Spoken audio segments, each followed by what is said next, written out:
we've been driving EVs for, was it a year now? Maybe a year? Almost a year. July Yeah. 2024. A year. And I think we've always been interested by EVs. We've always looked it up. You're always scared to make that switch because when you're so familiar with something, it's always harder to move to something new and have to relearn things.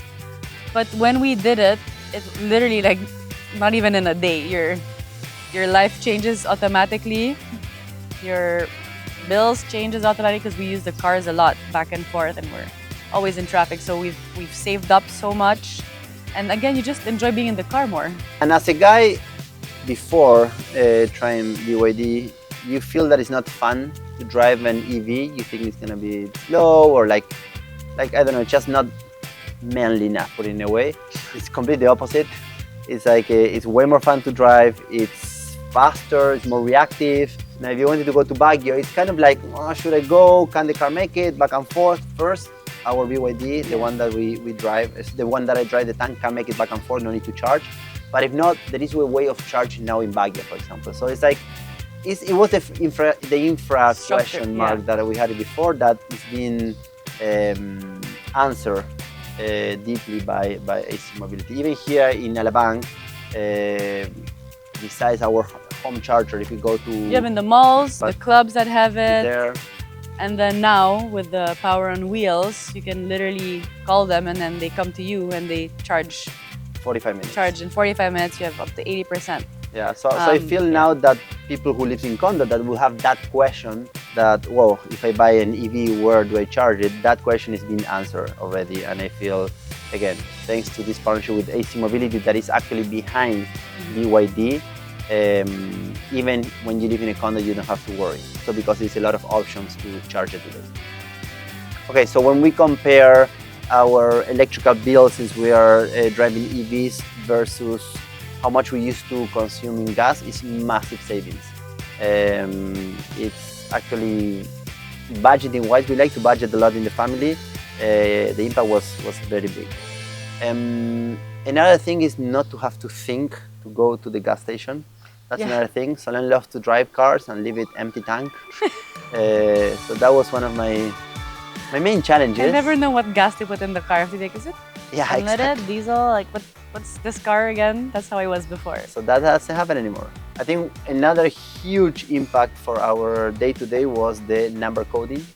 Basically, many times I found myself driving to Makati, driving, exiting SLEX to realize that I was coding that day and it was too late already. And the only time I remember is when traffic enforcer called me to go on the side to explain me that I'm coding today. Yes. While if you drive an EV or a hybrid, there is no number coding because your plate is green and you can drive anywhere 7 days a week, 24 hours.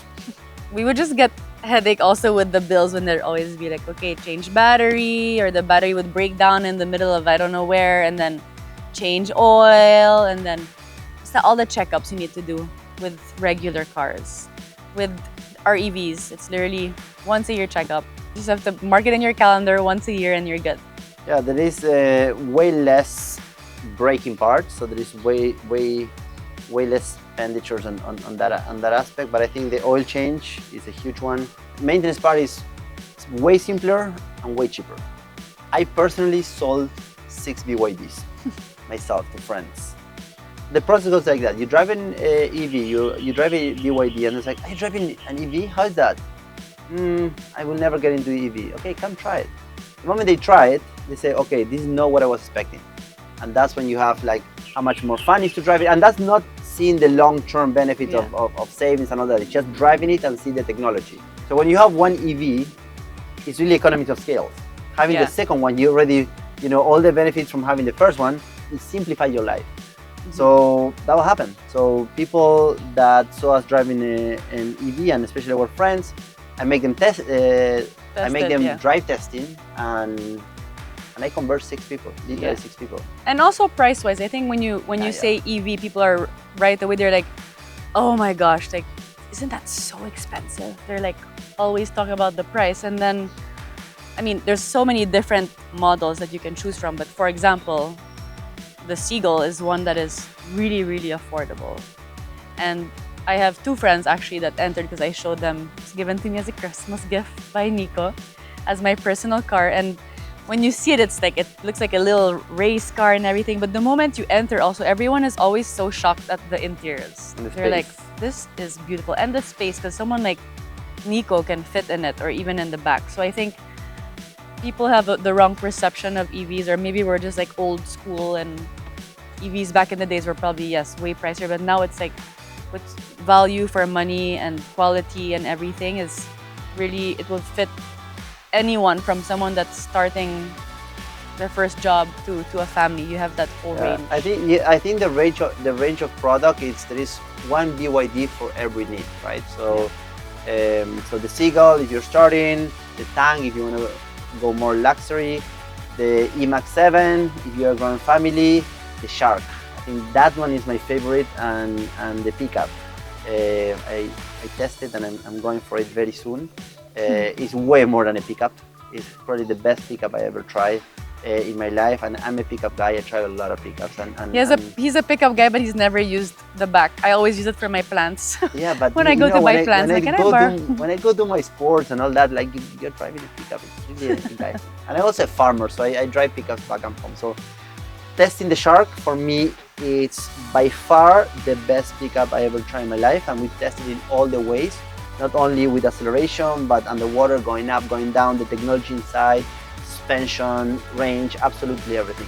So yeah, the great thing about BYD is that you have the range of product is so big and so wide that there is one BYD for every person. So friends of mine that try our Tang, they end up buying the Atos 3 because that was more suited for them, suitable for the budget or for the wanted it. My advice is just go for it. Again, don't second guess. Again, everything is there. Like the infrastructure is already there. It's just growing as we talk. And by the end of the year, it'll be even more visible in all the places. Like I think little by little, everyone should really switch to EV, even just for the environment. Yeah, and the benefit will definitely surpass the challenges, and the challenges are becoming less and less. The savings are incredible. It's super fun to drive. They look very cool.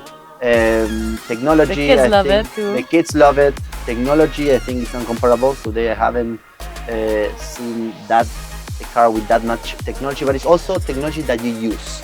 It's not technology that is just there to be fancy. No, it's technology that you will use every single day, from the 3D cameras, the screen, the voice